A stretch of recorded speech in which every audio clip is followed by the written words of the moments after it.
Good morning. I am Jason Ellis, and this is Tech Avail News. Today is Monday, March 8th, and I hope you had a wonderful weekend. We're back at the work week, and here are your top news stories over the weekend for you to know going to today's workday.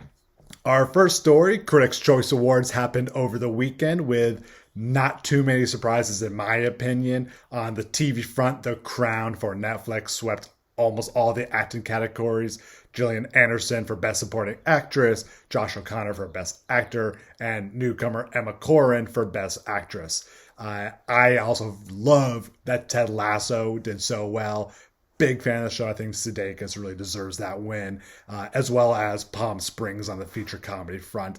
And of course, No Man Land, which is getting a lot of Oscar-winning buzz, took Best Picture, and of course, to great credit, Chloe Zhao has taken Best Director and Best Adapted Screenplay, which is monumental for being, I'm pretty sure, the first Asian woman to win these titles. So that was a Critics' Choice. A lot more award shows will be coming up very shortly, so we'll be on the lookout for that. Another big news over the weekend that I'm pretty sure everyone is talking about, the interview with Prince Harry and Meghan Markle done by Oprah Winfrey. I'm not here to talk about the interview itself. There's so many articles about that. That's up to you to watch and your opinion on to take away from what's happened with those two, with the royal family. But in the entertainment business news, CBS paid a whopping $7 million to have that air on their networks. They beat out ABC and NBC. Oprah's company obviously is making a nice profit from it, but CBS has decided to charge advertisers, I believe, $325,000 for every 30 seconds. That is essentially 2 times the typical rate that CBS charges for their normal primetime shows. So obviously, Oprah and CBS knew how popular this interview was going to be and made a nice penny off of it. So up to you to watch it, create your own decision. But on the business front, sounds like very smart business by both CBS and Oprah Winfrey. While we're here in America working away, Berlin has been very busy last week with the European film market.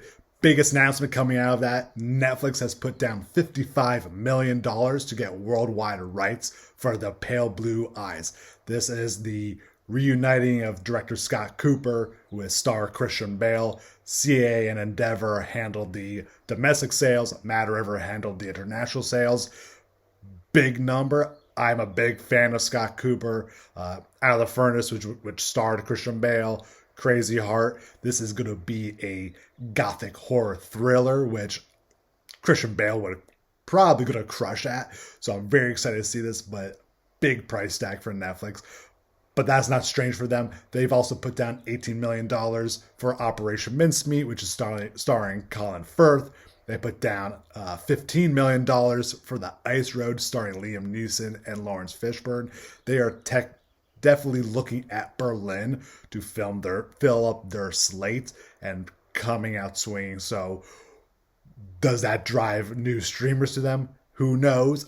But it's something that they definitely need to be doing because Netflix now has a crap load of competitors with just Paramount Plus coming out on March 4th. So good for them to be kind of trying to capitalize on the Berlin market. Our next story is pretty monumental. Universal Pictures has announced that they are developing the romantic comedy Bros. This is very important because it is being co-written and starring Billy Eichner, and he is going to be the first openly gay man to have a deal like this with a major studio player. So pretty fantastic. And if you don't know Billy Eichner, you are missing out. He is one of the funniest comedians out there. If you haven't seen Billy Eichner on the street, see it. If you haven't watched his Hulu series, Difficult People, it's freaking hilarious. So you know he's going to take this in a really great way. Hopefully not story-wise similar, but what Crazy Rich Asians did to kind of show, yes, you don't have to cast white people or black people in a rom-com. Asian culture is very funny as well. So I think Billy is going to do a great job making a gay-centric rom-com for the masses to go, yes, the gay community can have great comedy as well. So fantastic news. Really great job by Universal, and congrats to Billy Eichner for that play. And of course, over the weekend, box office opened back up. New York and San Francisco really helped making this the biggest weekend ever since the pandemic shut down. Not too much of a surprise report, but it's great to see that people did go back to the movie theaters. It's not as if they opened and the seats were empty. Of course, it's that 25% capacity, but it's a great signal that movie theaters aren't going away, even with a massive amount of streamers right now being out there. People want to go interact. People like seeing things on big screen and not being in the house. So fantastic news seeing how big the box office was for this weekend comparatively. And other news and reopenings, because I am a Disneyland nerd, coming April 1st, Disneyland, Universal Studios, and other California theme parks are going to reopen their doors. Of course, California is still very careful on the pandemic, so it's going to have a lot of safety precautions, which it needs to do. But it's great to see theme parks starting to come back. Obviously with the rollout of the vaccines, it's becoming much more of a reality of, knock on wood, our world is going to go back to a little bit to normal. So great to see that movie theaters and theme parks are starting to come back and reopen.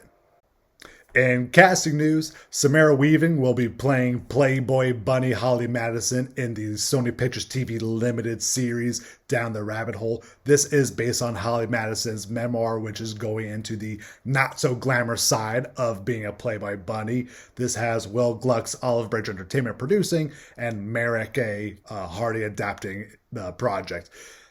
We'll see how this comes out. The Playboy Club came out in 2011 and had a really great cast, but did not hit the mark that I think the audiences were looking for. Obviously Holly Madison did, gained a lot of followers because of The Girls Next Door. I don't know if people are asking for this project, but Samara Weaving's on a hot streak right now, so her team is deciding that it's something for her to sign on to. We'll see what happens. On the Peacock streaming news, Bill Nye is coming back and getting his own show again called The End Is Nigh. We'll see how this goes. His last show did not do well for Netflix. I think people had a little bit of a higher expectation and it did not hit the mark. So maybe Peacock is going to have a little bit more control of how Bill Nye is going to show his project, but needed. Science projects are needed. Great to see a streaming service take the forefront of this. Others need to follow suit. It's fascinating by the lack of Bill Nye or even Reading Rainbow type of projects that are not out there, especially for the younger generation. So Bill Nye, great guy, but there does need to be someone to take over that mantle. So challenge to all of you streaming executives out there, but let's see something come out of it. And also at Peacock, the horror adaptation of Chucky coming to the small screen just cast Devon Sawa and Jennifer Tilly. I think horror fans would have been incredibly mad if Jennifer Tilly did not come back, because she has kind of become the horror scream queen of the Chucky universe. So awesome for them to bring her back. And this essentially is them doing the It version of Chucky, where it really does concentrate on the kids more than the adults. But if done correctly, just like It was, it could work really well.